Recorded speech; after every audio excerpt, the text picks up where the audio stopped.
Hello City Builders, this is Hubbub. Welcome back to Nouveau Springs on the Azure Gulf map in the Sunset Harbor DLC. This was a bear of a video to produce. I apologize for the long delay. It is the end of a term in school and I've been doing a heck of a lot of grading. But then complicating everything, I originally planned two videos here. One was going to be this video, which is going to focus on oil special goods production, and then the other was going to be this kind of infrastructure video where I would bring in some more arcologies connected to a small highway interchange, and then also build out more rail so that I could add in a cargo rail hub.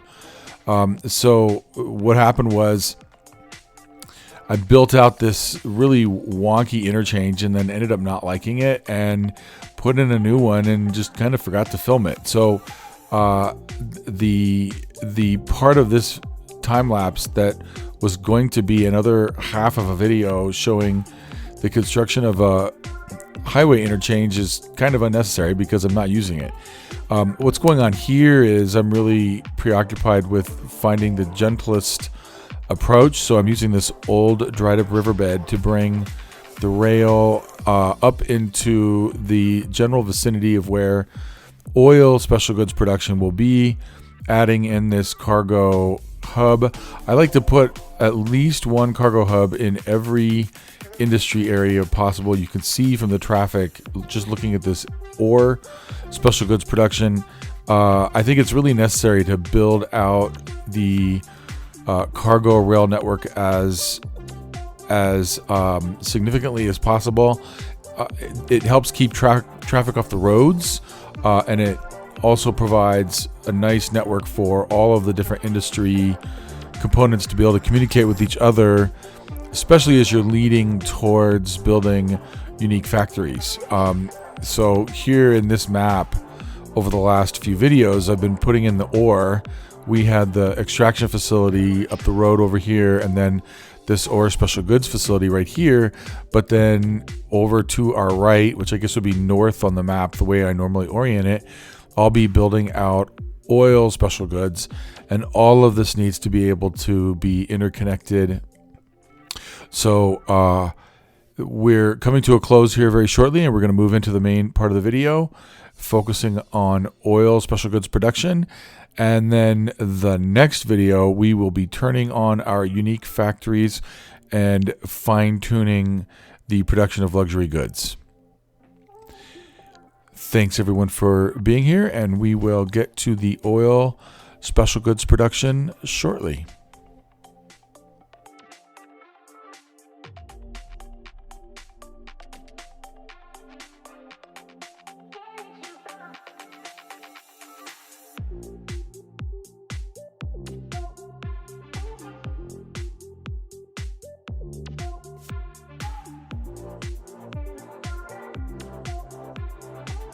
The last two videos we started working on resource extraction, and then I did a little bit of infrastructure development, and then finally what I want to focus on in this segment is actually getting in the meat and potatoes of special goods production. One of the things I've been pondering is whether or not I should tie this road into this industrial network, and I really don't think that's a good idea. So I'm going to hold off on that for now unless it appears that it would be absolutely essential. One issue is this is a dirt road. It's already pulling a lot of industrial traffic for the oil extraction networks. I don't think it's overstressed yet. The only part that's really kind of wicked is right here where the highway exit road is coming off onto the dirt road, because these trucks have to slow down significantly to pull onto that dirt road. At the same time, the rest of it's looking pretty okay, and my overall traffic flows at 87%, so I don't think it's too big of a deal. But now, theoretically, the way I'm planning this out, it's a layered system. So oil is extracted, deposited in storage facilities. I'll be putting in some more storage facilities over here on the way to the special goods facilities. But then it's going to end up departing on this cargo rail. So I really think it'd be in my best interests to keep this network separate from this right here. And the trade-off is, I mean, the whole point of putting these buildings here is that they function as kind of a dorms for the industry itself. So maybe what I need to do is think about adding some paths from these buildings over into this network. So Sims can walk to get over here. I could also, now here's the other possibility. I could connect it in and just use TMPE to shut off cargo traffic on those roads. Maybe that's the right answer. But I also don't want passenger cars clogging up my road network over here either. Another option is that I can tie this network in, but I also don't know how smart that is because I really don't think I want oil traffic passing through the ore network to come over to that rail. I want them using this rail. So we'll see how this develops. Again, we're taking a multi-layered approach. So there will be facilities here for storage of oil special goods. Let me think, what are the unique factories? There might be some unique factories that would make more sense. Like household plastics might make more sense out here. The toy factory, I don't think really does. Certainly the petroleum, the petroleum refinery needs to be out here. Sneaker factory, maybe not, because it needs paper goods and crops also. So I need to, how big is this? Oh, that's huge. So we need to put the petroleum factory out here.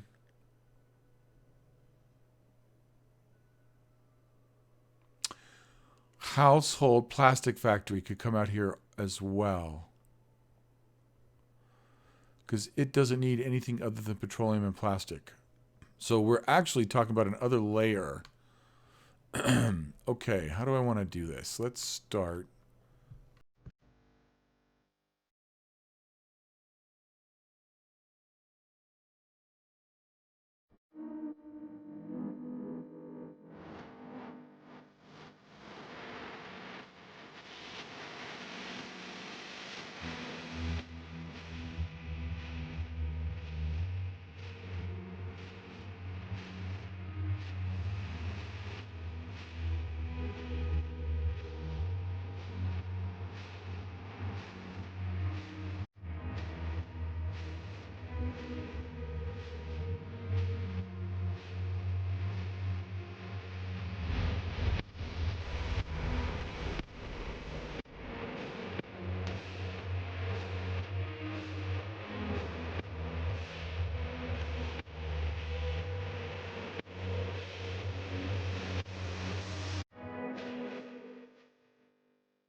Now, for the moment, we're going to turn this off. Petroleum, plastics, and metals. Okay.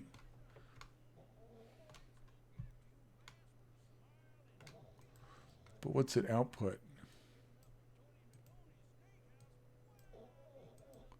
Fuels. Okay. Plastics and metals. Petroleum, plastics, and metals.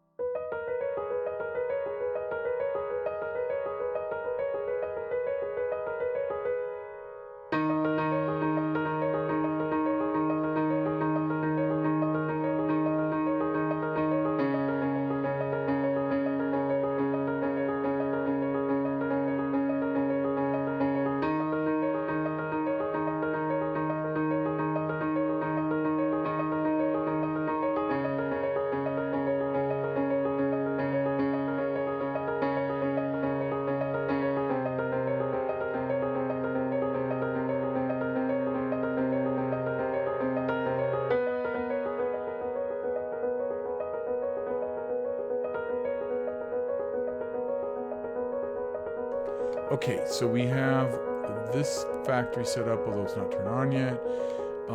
Let's draw one more road over here. Okay. And because here's the other thing, we could put, what was that other factory?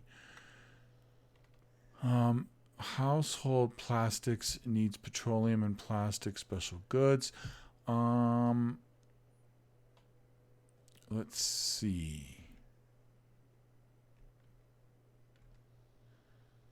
Does it make sense there? No, it might make sense there. What I could do is draw this road like this, and then will it fit in this? Yes, it will. So if I put it here, now the only thing is petroleum and plastics. So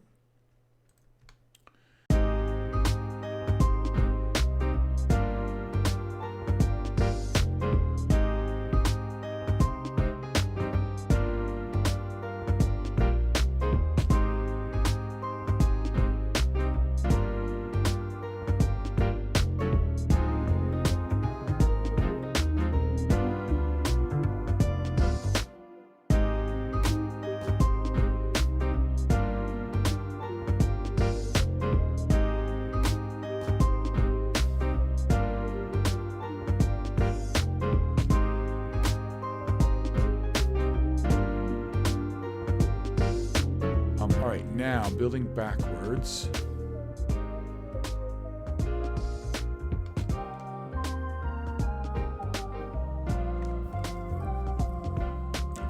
This comes straight like this for the moment. I might change my mind on that, but we shall see. Because now I want a zone of special goods producers. And I really think I should probably have more than one access egress point. So let's do that.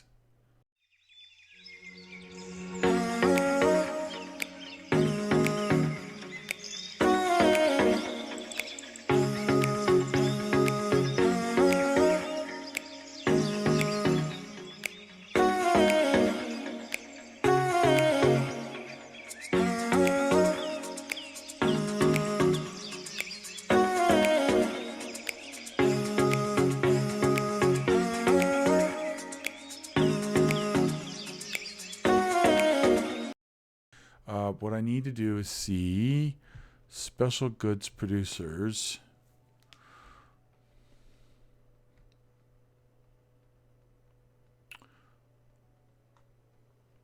So oil sludge pyrolysis, petroleum,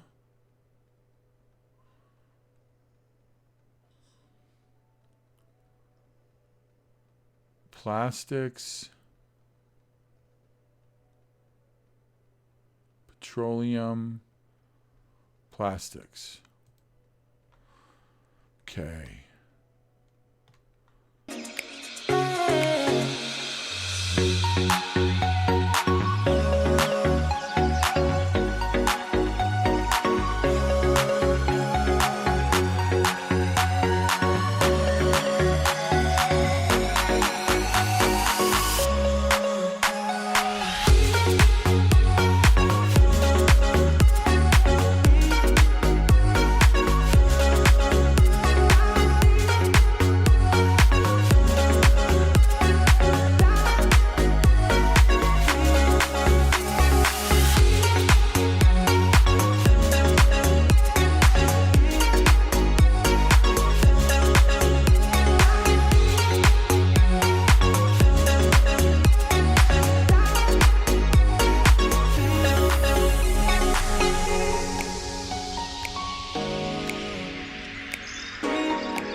very, very basic and boring.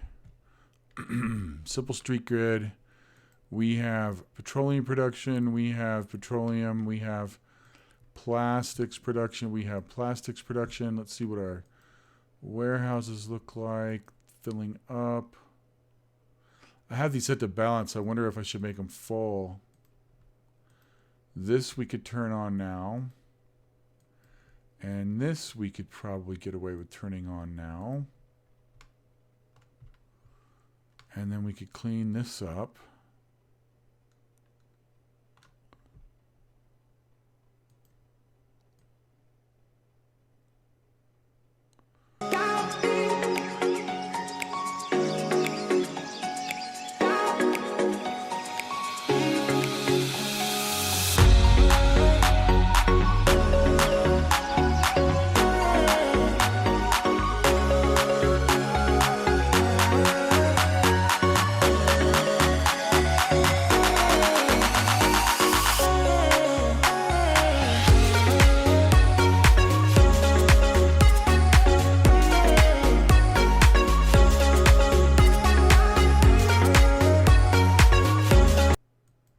Interesting.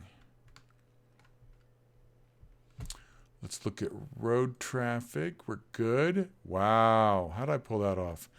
Okay, let's see. Now we're making 82 a week.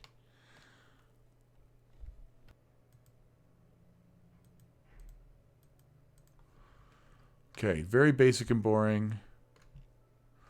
But we have our industries put together now.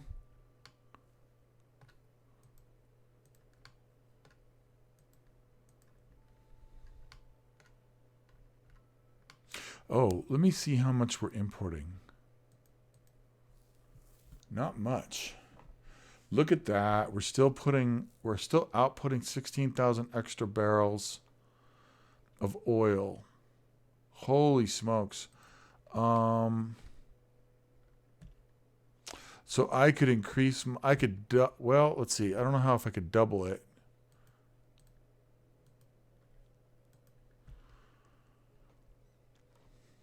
So we're putting out all that extra barrels, which is to a certain extent wasted money, because I could expand my capacity for building petroleum and plastics, and maybe import a little more and not export so much oil, and instead export plastics and petroleum.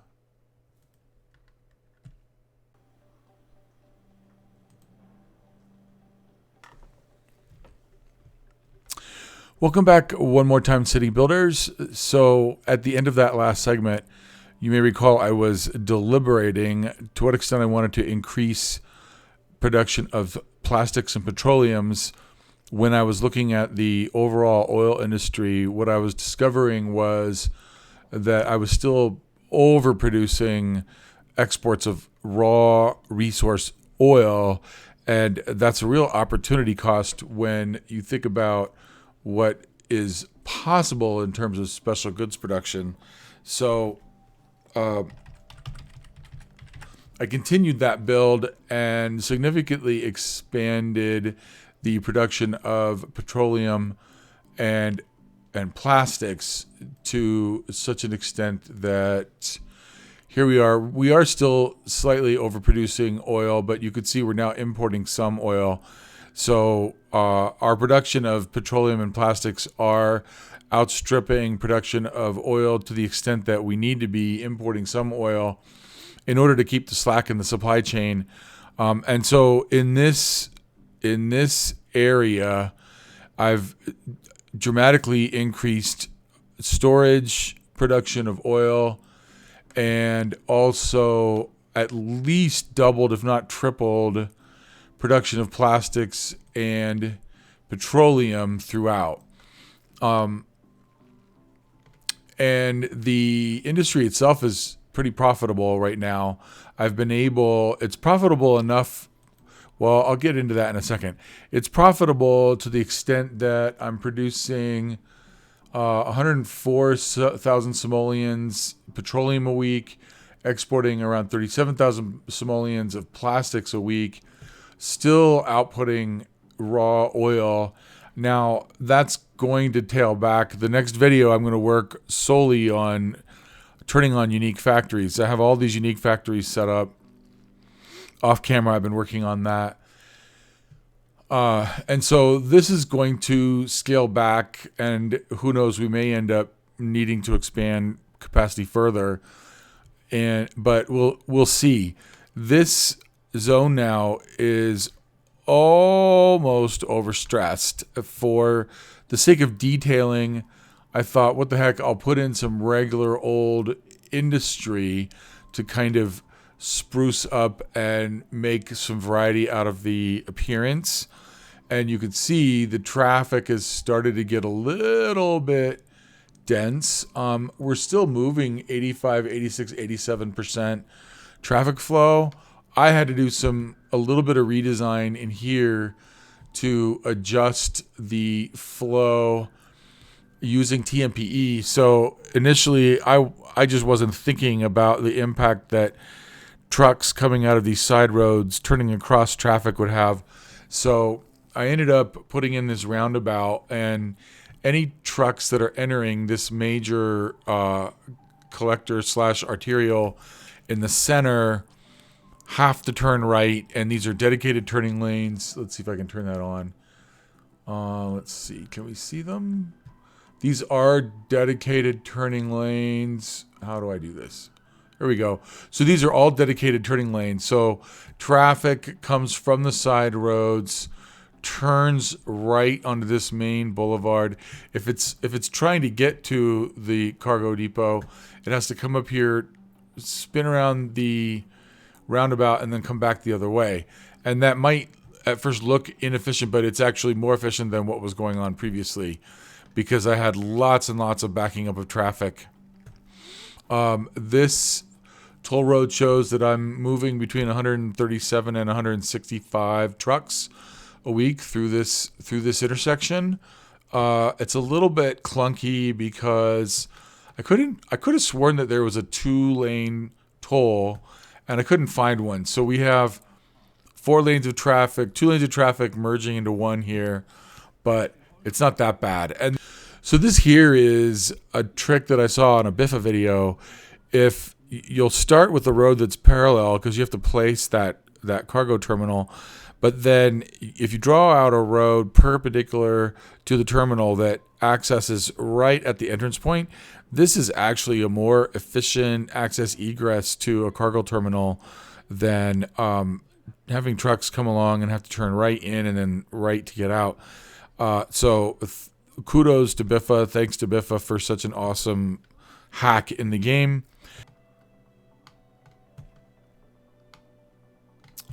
Okay, but overall, I'm pretty pleased with how this has turned out. I've actually been running, I'm going to brag a little bit. I've been running, I know that there are builders who have better traffic flow than this, but 85% for the whole city right now with 150,000 SIMs. And I've been running despawn disabled for a couple days. I've finally managed to debug, I think, everything. I was having this problem with trains backing up, like you can see right here. And just a week ago, Biffa demoed moving the nodes here on at the very, very outer edge of the city, because if the nodes are too close to that termination point, then the trains get clogged up. So I don't have trains clogging up anymore at any of my connections to the outside world. At this point, we have built out our ore extraction, our ore special goods, our oil extraction, and our oil special goods, cargo terminals at each facility. Some connectivity here. There is truck traffic that's moving through here, but it's not that bad. And then let's see. This was the interchange, the non-wonky interchange. This is like the coolest little interchange I ever did see. I saw this in Rhinestone Island. I forget which episode, drew this in. And then I've adapted a little bit with this 4-lane road that I'm using as a highway. And again, we're still running on despawning disabled, so I could not be more psyched about having 85% traffic flow in this city with despawning disabled. So next video, we're going to get into unique factories. I have been building out all these facilities for the last couple weeks, and they're all turned off right now. So the next video, I think I'm just going to do real time. We'll need to get the warehouses turned on and then get the factories running. We'll do it one at a time, and we're going to watch our budget skyrocket. Happiness. So part of my aim here is getting these unique factories built out means that I can produce more finished goods and not import as much, and hopefully improve happiness of commercial zones by having goods readily available. And at the same time, the excess revenue from all of my unique factories and my commodities production will let me lower my tax rates on commercial, which will also help their happiness. So we're very close to breaking 80%. I'd at the very least like to get my commercial zones above 80. That's a long-term goal. So far so good. These 4 videos working on ore extraction, special goods production, oil extraction, special goods production, hopefully has been helpful for anybody watching. I want to thank you so much for being here and watching this play out. Next video, we will be over in this part of town, turning on all of these unique factories. And with that, this is Hubbub saying thank you so much for being here. Signing off.